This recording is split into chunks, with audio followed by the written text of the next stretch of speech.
Sejam muito bem-vindos ao nosso quarto episódio do podcast O Pode Cuida Aí.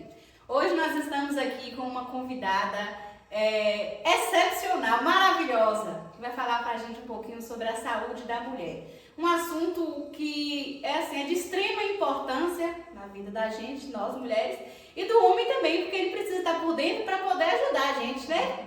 E corrigir, pegar no pé. Então, hoje eu tô aqui com Jaque. Oi, gente. E estamos aqui com a Aline. Nada mais, nada menos que uma pessoa que tem propriedade para falar pra gente. A Aline, se apresenta pra gente. Quem é a Aline? O que a Aline faz? Oi, gente. Meu nome é Aline, sou enfermeira aqui no município de Caetité. Hoje eu estou atuando na Unidade de Saúde da Família, em Cachoeirinha. Tem 12 anos que eu trabalho aqui no município. Além de ser enfermeira do município, eu trabalho também como professora na Unicesumar, na parte do laboratório, e ainda tenho algumas parcerias, né? Pessoal do Sindicato dos Trabalhadores Rurais, fazendo palestra, faço alguns treinamentos também com algumas empresas. E assim, na verdade, nós enfermeiros somos, né, 1001 utilidades. Só isso tudo. Só isso tudo. Eu não disse que ela tinha propriedade para falar? A conversa hoje vai render. Vai ser boa. Transferência de paciente, plantão, assim, o que home care, a gente topa tudo. Arrasou. Ô, Aline, já vou começar tirando uma dúvida. A gente sabe que saúde da mulher é um assunto muito importante e eu acho que pouco falado pela importância que ele tem. Você poderia falar um pouquinho da gente quais os cuidados que uma mulher deve ter com a sua saúde ao longo da vida? Na verdade, eu falo isso em geral. Todo ser humano, ele tem que se cuidar de forma integral. Então, voltando para a mulher, a gente sempre fala na unidade de saúde que a gente trabalha com a prevenção e a promoção da saúde. A gente tem que prevenir.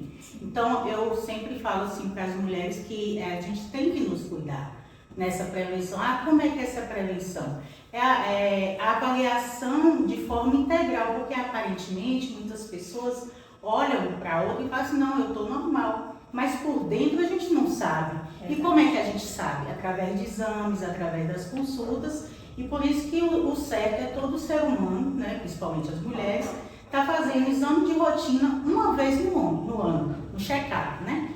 E através desses exames a gente vai avaliar o que é que tem o risco, né, o que é que a pessoa precisa controlar, né, se for um hábito saudável, atividade física e até para prevenir um futuro agravo, né, uma futura doença. Então é só os exames, só através dos exames laboratoriais de rotina que a gente consegue identificar e prevenir uma futura diabetes, uma futura hipertensão, né, tipo assim, uma gordura no sangue que está ali alterada, o colesterol. Então, tudo isso a gente consegue avaliar através desses exames de rotina que devem ser feitos. Voltado para as mulheres, ainda nós temos, né, a mamografia, que deve também ser feita.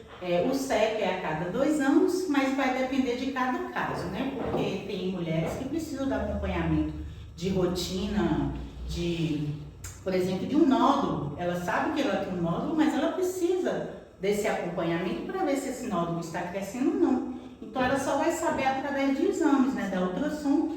Então é importante fazer a mamografia, fazer uma ultrassom e, além de tudo, o preventivo, né? Que hoje, além de a gente está assim avançando, mas a gente vê que ainda tem pessoas que têm resistência de estar fazendo preventivo, de estar se cuidando. E o preventivo, quando a gente... muitas falam assim, mas eu não estou sentindo nada. Mas é para não sentir nada, porque a gente sabe que o câncer, ele só vai ter os sintomas quando ele estiver em estado avançado. A maioria é silenciosa, é uma doença silenciosa. Sim, e aí quando a gente detecta precocemente, a gente tem como reverter. Verdade. Entendeu? Entendi. Aline, fala pra gente um pouquinho sobre... Vamos entrar aqui num tema de fake news. Hoje, quando a mulher vai estar perto de menstruar, né, no período de menstruação em si, muitas mulheres elas ficam estressadas, às vezes chorosas, enfim, vários sintomas que a gente sente que deixa a gente assim lá de outro mundo.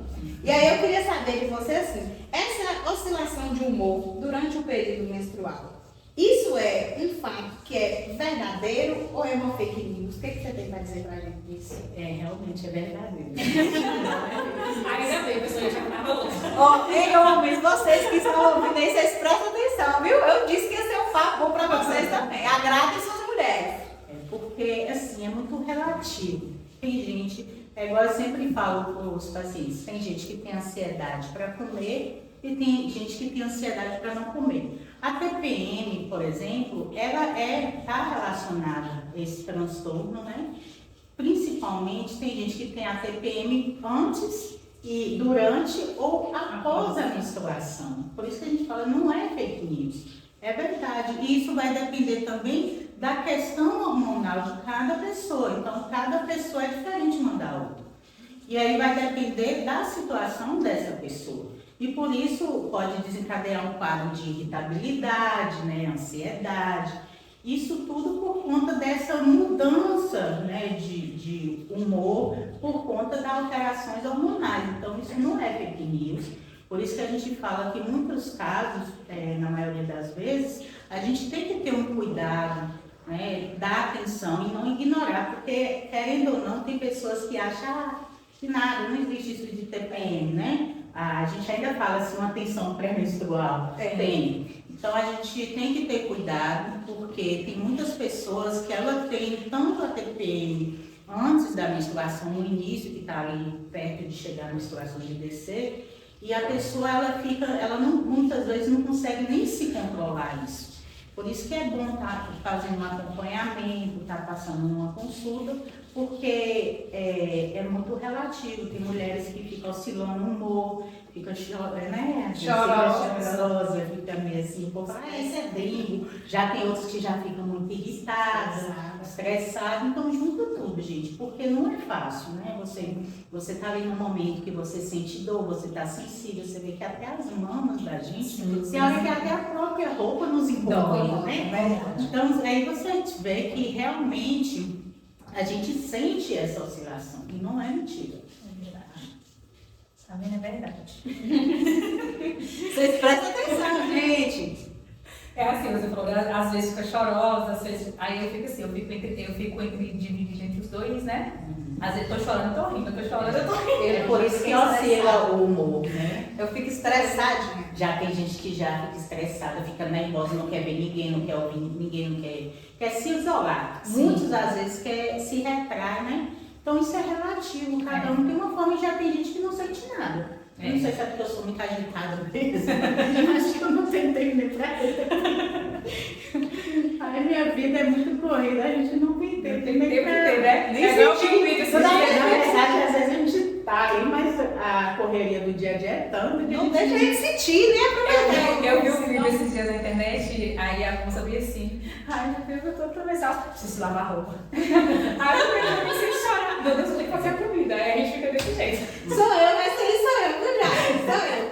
Eu falo com minha mãe fala assim, menina, você trabalha demais. Aí eu falo, mãe, porque se eu ficar dentro de casa, é igual o povo fala assim, mente vazia é oficina, né? Então eu prefiro estar na rotina, porque aí eu não tenho tempo para ocupar a mente. Aí eu estou com a mente ocupada, então a gente não fica assim, eu tenho que, né? Agora até pra sentir dor, às vezes, quando a gente tá muito atarefada, não dá nem tempo de sentir a gente desfoca a dor. A gente não é que a gente não dá tempo de sentir, na verdade a gente está desfocando, então a gente não concentra tanto na dor do que aquela pessoa que está ali parada, né? Tá deitada ali, né? Só focando na dor. Por isso que muitas vezes a pessoa que ela desfoca a mente, né, e concentra em outras coisas, ela ameniza mais até esses quadros de dores. Né? Bacana. Voltando ao assunto do preventivo, né? A gente sabe que a adesão de preventivo, pelo menos aqui no nosso município, é baixíssima, né? Na minha unidade mesmo, a gente tem baixa adesão ao preventivo. E aí eu entendo que também muita coisa por mito, né? Muito mito que as pessoas escutam muitas coisas e não fazem. Eu gostaria que você falasse um pouquinho para as mulheres que estão nos assistindo, qual a importância do preventivo do colo do útero e com que frequência ele deve ser feito? Então, gente, o ideal você vê que isso é muito relativo. Primeiramente, vamos falar da questão da faixa etária, né? Até que a gente que trabalha muito com indicador, a gente sempre fala para os agentes comunitários, olha, O indicador, a gente precisa de uma faixa etária de 25 anos. Então, a partir dos 25 anos, né, já tem uma vida sexual ativa, já começa a fazer o preventivo. Só que tem um caso à parte, né? Mesmo não tendo 25 anos, às vezes a gente acaba fazendo um preventivo nessa faixa etária que sai, né, do que a gente põe como padrão, de 25 a 64 anos, mas o ideal é que esse público realmente faça um preventivo, porque é através dele que a gente detecta, né, o câncer do colo do útero, o HPV, que a gente vê que ainda é um dos problemas ainda geral. Então, assim, é importante a gente estar fazendo um preventivo. O preventivo que a gente fala, a partir de 2 preventivos, você fez 2 preventivos anualmente, é consecutivo que a gente fala. E aí tá normal, aí sim você pode fazer a cada 3 anos, tá? Mas tem gente que gosta de fazer todo ano. E o que a gente fica mais triste é porque, querendo ou não, você pode ver, os idosos hoje gostam mais de fazer preventivo do que a classe nova, né? A classe jovem. Então a gente tem que estar estimulando, fazendo uma atividade educativa em busca, né, desses pacientes, porque a partir do momento que ela tem uma vida sexualmente ativa, ela tem risco. Aí tem aquela questão, você não perguntou, mas eu vou falar, da questão daqueles pacientes que é esterectomizado, né? Tem gente que fala assim, eu não tenho colo, e aí, eu preciso fazer? Isso aí é a dúvida de muita gente. Sim. A gente fala assim, lógico que câncer do colo do útero não vai ter porque ela não tem o útero. Mas muitas vezes a gente pede ela para ir a cada 3 anos, né? Para a gente estar avaliando, porque, querendo ou não, ela ainda corre o risco de ter uma IST. Que antigamente a gente chamava de DSTs, né, que era doença sexualmente transmissível, e hoje não é uma doença. O nome doença é muito, também fala assim, é uma doença, é muito agravante, né? Então, por isso que mudou para ISTs. A gente está falando de um processo infeccioso, inflamatório ali, que tem um tratamento, né? E assim, a maioria das pessoas tiram o útero, mas continuam com os ovários, e tem a parede também, as né? paredes, isso. Até pra gente ver se ele está com a bexiga baixa, se tem alguma alteração, e principalmente o ânus, porque a gente não avalia só a vagina, a gente avalia tudo, o todo, né? E por isso que a gente tem que olhar direitinho como é que tá ali a paciente, se às vezes tem uma verruga, né, que já é sinais das ISTs, e tem hora que elas não sabem. E tem muitas que falam assim, eu fiz a esterectomia, mas a gente tem a parcial e a total. Tem gente que não removeu todo, né? E elas muitas vezes não sabem, então por isso que é importante a gente estar fazendo, estar avaliando, até questão de corrimento também, né? Então é sempre importante estar sempre realizando o preventivo, porque quando a gente faz o preventivo, gente, se a gente detecta alguma alteração, a gente tem principalmente o câncer do colo do útero, a gente tem como reverter o quadro desse paciente praticamente 100%. Né? Já outros não, a gente já teve caso nas cidades vizinhas de profissionais da saúde. Teve um caso, a gente fica até triste em dizer isso, uma técnica de enfermagem de uma cidade vizinha, ela não fazia preventivo, ela trabalhava demais, então não se cuidava, e aí ela começou a ter um sangramento excessivo, e a gente tem aquela mania de ignorar, né? Vou deixar para amanhã, a gente é muito brasileiro de amanhã. E quando ela foi tomar providência, já era tarde demais. Ela teve o câncer do colo do útero, só que, como eu falei, o câncer é silencioso. E quando ele começa a apresentar os sinais e sintomas, é porque ele já está em estágio avançado, e aí ela não resistiu. Então, por isso que a gente sempre foca na importância de estar fazendo, porque se a gente detecta, a gente tem que como reverter se for no início. Importante isso aí, né? Às vezes nós mulheres mesmo não damos tanta importância ao preventivo como deveria dar, né? Se prevenir, se buscar, ver essa questão da faixa etária mesmo, gente, de 25 a 59 anos, A 64 anos, para procurar fazer, porque é a importância, quantas doenças a gente não consegue prevenir ou até diagnosticar através do preventivo, né? Mas pegando esse gancho e quando você fala de câncer de colo do útero, eu queria saber um pouquinho sobre o câncer de mama, né? Que é uma também das preocupações pra gente, nós mulheres, em relação à mama. E eu queria que você falasse assim, qual é o sinal que a gente precisa ter, nós mulheres, para poder ter um alerta, assim, de procurar ajuda, de buscar informação, qual é o ponto inicial que a gente tem que ter em atenção ao câncer de mama? Primeiramente, eu sempre falo com todas as minhas pacientes, independente da faixa etária, que nós mulheres a gente tem que se cuidar.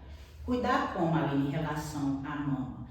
Uma vez no mês a gente tem que se tocar. E eu sempre falo para os meus pacientes, quem conhece a gente, quem conhece o corpo da gente é a gente mesmo. Então, quando a gente vê que nosso corpo está alterado, né, tem algo anormal, a gente consegue identificar se a gente tem o costume de nos olhar no espelho. Eu até não falei em relação à parte íntima, é importante, eu sempre falo para minhas pacientes, pega um espelhinho, dá uma olhadinha, vê se está tudo normal, porque você conhecendo sua parte íntima, a gente não tem que ter vergonha do nosso corpo, a gente tem que ter o costume de nos olhar, ver o que é normal, porque se eu não sei o que é normal, quando estiver alterado, eu não vou saber. Por exemplo, às vezes tem uma paciente que só tem uma verruguinha ali, mas é de muitos anos e é só uma. Então ela sabe que ela sempre teve aquilo ali. Diferente daquela que chega e fala assim, surgiu isso aqui. Né? Voltando para a mama, eu sempre falo para as pacientes que ela tem que se tocar uma vez no mês.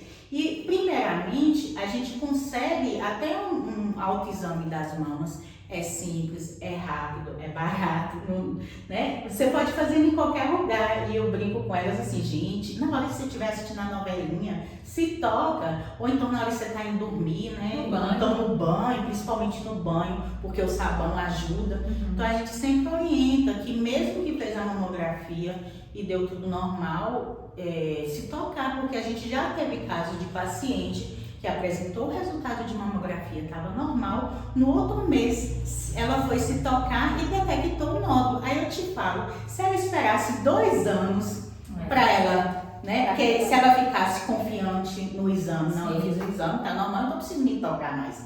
Então quando ela ia detectar, ia estar 2 anos avançados. Então por isso que a importância, primeiramente, é do autoexame das mamas. Aline, mas como eu vou detectar, assim, como é que eu vou saber que eu estou alterada?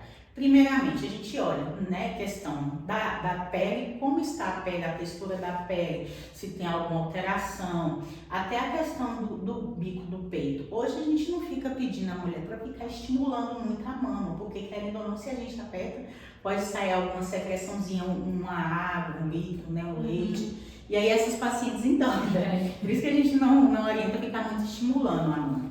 Mas quando é uma alteração mesmo, você vê que o peito, o mamilo, ele começa a diminuir automaticamente, sem uma expressão. Então, se está acontecendo isso, se tem alguma alteração, né, tem um edema, um eritema, está lixado, está irritado, está com uma textura, aí eles falam a textura de casca de laranja, mas na verdade a laranja é ainda lisinha, né? Eu falo mais a tangerina, que a tangerina é mais áspera. Então você vê que tem uma textura diferente, tem assim algum nódulozinho assim mais protuso, parecendo um glândulozinho. Você viu que tem algo de anormal, tanto na coloração como na textura, né? Se você começa a sentir dor ali, é bom investigar. E fora a questão, né, desses líquidos que acaba saindo no mamilo sem a expressão mamilar. Teve até um caso também de uma cidade vizinha que um homem, ele teve câncer de mama. Muita gente não sabe até hoje, mas o câncer de mama também pode atingir homens. Por mais que a gente está falando aqui de mulheres,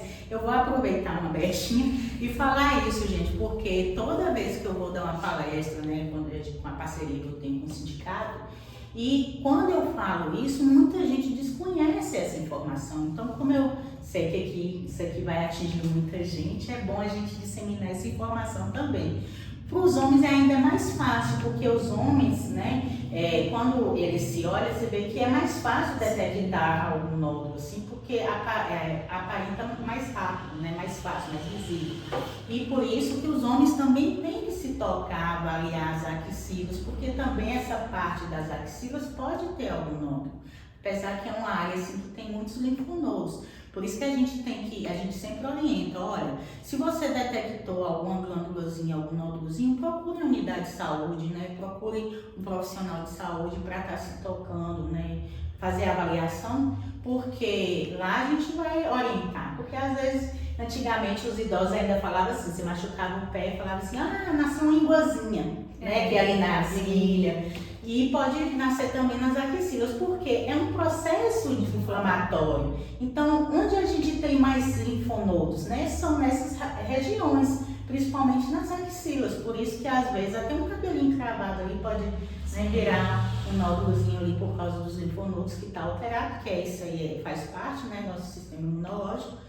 E muitas vezes a pessoa endói achando que está com nódulo, que é alguma coisa anormal, por isso que é bom tirar as dúvidas procurando a unidade de saúde, né, e o profissional de saúde para orientar melhor. Eu já ia falar sobre isso mesmo, Aline. Ia pedir para você esclarecer para a gente quando você fala assim, quando tiver com hematoma, com edema. Traduz um pouquinho pra gente assim nas palavras mais brasileiras. O que seria isso? É o quê? Uma mancha roxa? Um inchaço, né? Um inchaço, eritema, ali a vermelhidão. Então, se você vê que tá inchado, tá vermelho o local, tá quente, né? Você pega ali, tá o local quente, é muito nítido. Você vê que a textura, né? A aparência do local para o restante da pele tá fora do normal. E além disso, é bom a gente ver sempre também a questão da simetria das mãos. Por isso que é importante a gente olhar no espelho. Aline, mas minha mão está lá em cima, está lá embaixo. Isso é normal, gente. É normal, lógico que elas são assimétricas. Você vê que a gente tem uma parte do corpo, um lado maior do que o outro. Né? É normal a gente ter uma mão maior do que a outra.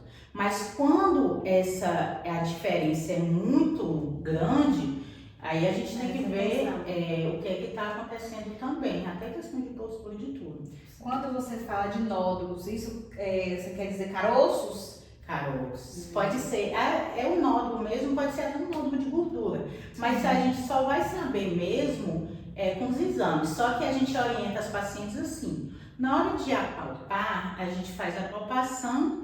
E aí a gente vê se esse nódulozinho, tipo um carocinho de feijão, tá sentindo aquele carocinho de feijão, ele tá movimentando, se ele é móvel, menos mal. A gente preocupa com aquele carocinho quando ele é fixo. Você mexe na pele e ele não sai do lugar. Você puxa a pele e ele não sai do lugar. Aí esse aí é mais preocupante, a gente tem que investigar melhor. Importante, tá vendo, gente? Dicas valiosas. Levem, passem informação, você que está assistindo, absorva as informações e compartilhe com as amigas, com os vizinhos, com os parentes. São informações valiosíssimas e que podem salvar vidas, viu? Então fica a dica aí, presta atenção, tem muito mais. Agora a pergunta que não quer calar. Menopausa. Não que eu esteja entrando nessa fase, viu, gente? Eu sou jovem. Eu sou jovem, mas a gente sabe que a menopausa ela é cercada de mitos, né? Eu gostaria que você falasse um pouquinho pra gente o que é importante a mulher saber nessa fase da vida. Em relação à menopausa, muita gente acha que também é caso de exagero, principalmente porque a maioria das reclamações dos pacientes é esse calorão, essa oscilação de calor e frio, né? Então, gente, isso é muito relativo, sabe? Porque tem pacientes mesmo que eles se adequam muito bem aos tratamentos hormonais, já tem outros que não. Por isso que a gente sempre fala, né? Cada caso é um caso. Mas realmente, a partir do momento que a mulher ela entra na menopausa, você vai ver que ela tem essa oscilação, né, que é normal acontecer, justamente por conta da produção hormonal, né? A gente vê que tem essa alteração. Por isso que é importante estar fazendo um acompanhamento, tá fazendo os exames para a gente ver como é que tá o hormônio, né, da pessoa. E é importante também porque tudo tem como resolver. E muitas vezes, até essa questão de oscilação, isso aí vai causar muito desconforto no paciente. E por isso, às vezes, eles ficam em dúvida, eles não sabem o que proceder, como proceder, porque como eu devo amenizar esses sintomas. Então, tem como amenizar, tem o tratamento, por isso que é importante estar indo na unidade para ser acompanhada, porque realmente isso existe, né? É uma coisa assim que a gente não consegue controlar por si só e a gente precisa de acompanhamento porque cada caso é um caso. Cada organismo reage de um jeito diferente. Até a questão da produção hormonal, então varia muito. Sobre reposição hormonal, qualquer mulher pode fazer? Aí é relativo. Tem mulheres mesmo que não podem aderir ao tratamento, por isso que a gente não pode, né, E já você vai ver que isso aí vai muito também de profissionais. Tem profissionais que não orientam a reposição. Já tem outros, né, que falam, né, das reposições que se adequem ao paciente, pelo histórico do paciente. Então, por isso que a gente tem que avaliar a situação do paciente, mas que tem que ser acompanhado sim. Sim, importante a gente frisar da importância do acompanhamento do paciente, né, da mulher na menopausa, porque eu conheço muitas mulheres que vivem do chá de amora, né? Não estou dizendo que o chá de amora é ruim, não, né? Não é não? Mas Sim, o chá de amora é o quê? Faz o quê? dizem que o chá de amora alivia os sintomas da menopausa, né? Eu até acredito que alivia, mas o acompanhamento de um profissional nesse momento não vai só aliviar, vai ajudar mesmo, né? Então você que está vivendo só no chá de amora, além do chá de amora, procure um profissional, procure a unidade de saúde, né? Para você receber um tratamento específico para você, conforme o seu organismo, né? Até porque chá é bom, né? Chá é bom, né? É verdade. Mas É um complemento ao tratamento, depende né? do chá. Eu vejo que o chá é muito bom. O chá é um complemento ao tratamento, Sim, né? sim. Ele fala pra gente agora um pouquinho sobre a gravidez. Que para muitos é um desejo, é aquela coisa, mas para uns já é o terror. E eu queria que você falasse pra gente, assim, eu não sei nem se tem como você definir ou até responder essa pergunta que eu vou fazer. Mas é uma pergunta que eu achei interessante. A gravidez pode ser em qualquer fase da vida? Não? E qual é a fase que você acha assim, qual é a idade, o período que você acha que é mais adequado e que pode ocorrer de ter uma gravidez mais saudável? Aí eu volto. É não e sim. Ela chegou a assustar, né? Brincadeira, gente. Na verdade, a gravidez, a gestação, ela não tem um padrão assim. A gente fala que cada faixa etária, lógico que tem seus riscos e tem os seus benefícios, mas isso não impede a mulher de gerar. A partir do momento que ela não entrou na menopausa, ela pode engravidar, ela pode gerar, entendeu? Só se algo comprometer isso, né, se dificultar, mas isso não impede dela gerar. Agora sim, a faixa etária que a gente fala, menos de 35 anos, a gente sabe que o risco é menor, então assim, é o ideal, a pessoa gerar, né, com a faixa etária menor, né, de 25 anos a 35 anos, já é um período adequado para a mulher, tá? Nesse momento de Tudo indica que vai ter uma gestação saudável, mais né? saudável, né? E só que gestação eu sempre falo, é uma caixinha de surpresa. Que às vezes a gente pega uma nessa faixa etária e depois, quando vai ver, pode desencadear várias coisas. Aí a gente fala assim, mas não é a faixa etária adequada? Então, por isso que é muito relativo. E eu ainda brinco com minhas pacientes, porque elas podem ter não sei quantos filhos, mas cada gestação é uma diferente da outra. Então, as reações são diferentes. E parece assim, nossa, nem parece, elas ainda falam, nem parece que eu já gerei, que eu sou mãe. Porque é totalmente diferente. Tem umas que elas enjoam, outras que não enjoam. E aí, o que a gente fala? A partir dos 35 anos, a gente já sabe que tem um risco, né? Mais delicado. É mais delicado. Só que hoje, as mulheres, elas preferem essa faixa etária, por quê? É um momento que elas já se sentem o quê? Estabilizada, né? Financeiramente, independente, assim. E aí ela acha que é um momento mais propício dela gerar. Então, por isso que quando a gente vê a pessoa, principalmente aquelas que vêm com a gravidez planejada, você vai ver que é mais nessa faixa etária dos 35 por conta disso. Principalmente do emocional, que ela se acha mais madura, mais preparada. É bom sim, só que tem um risco, só que por isso que é importante fazer o acompanhamento. Por isso que é importante ela fazer os exames antes. Você pode ver que a maioria das mulheres acima dos 35, muitas vezes, ela já faz um preparo. Então, você vê que muitas vezes essas mulheres, ela tem menos risco do que aquelas que a gente fala que é a faixa etária ideal. Porque aquelas que têm a faixa etária ideal, muitas vezes elas têm uma gestação não planejada. Eu não falo nem não desejada, não planejada. Porque não planejou, mas ela aceitou, né? Sim. Então, por isso. Mas aí, acima, né, dos 40 anos, Por isso que de 35 aos 39 anos você vê que é ainda menos mal, mas a partir dos 40 a gente sabe que o risco é maior. Né? Não porque ela não significa que ela não pode gerar, ela pode. Só que a gente sabe que é mais propício dela desencadear uma diabetes gestacional, a questão da pressão, né, que pode aumentar, ela ter uma pré-eclâmpsia, né? E isso aí a gente sabe, fora os outros fatores que pode desencadear nessa gestação. Por isso que a gente já fala que é uma gestação de alto risco. Isso não significa que esse bebê e essa gestante vai sofrer alguma coisa. Só que a gente classifica como alto risco porque a gente sabe que ela pode desencadear e por isso que a gente tem que ter um acompanhamento melhor para essas mulheres. Eu sempre falo, principalmente aquelas que já teve aborto e tal. Aí eu falo, olha, você se enquadra como um PNAR, que a gente chama, né, pré-natal de alto risco, mas isso não significa que você vai perder, vai ter um outro aborto, isso é muito relativo.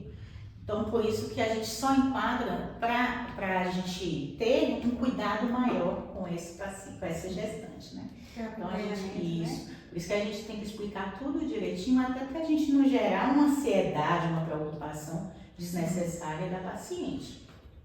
Muito bom. Gostei da explicação, me fez ficar até reflexiva. Porque eu tô na expectativa, gente. Eu só tenho 28 anos, então ainda tenho até 39. E tô querendo, manda o Senhor pra cá um bebezinho aqui que eu quero, viu? Então foi muito bom, gostei. Essas informações pra mim foram maravilhosas. Hoje mais, né?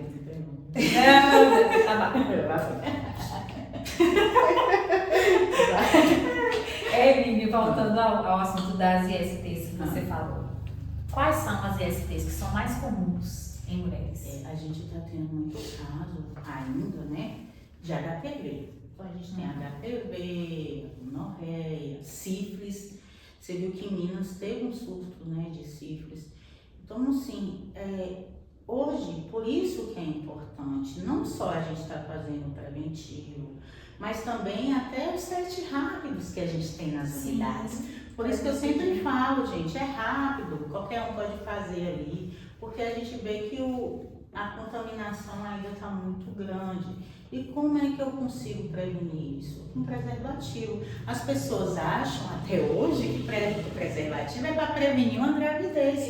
E não é. Assim, lógico que vai ajudar, né? Mas não é somente. A função do preservativo é principalmente a prevenção das ISTs, né?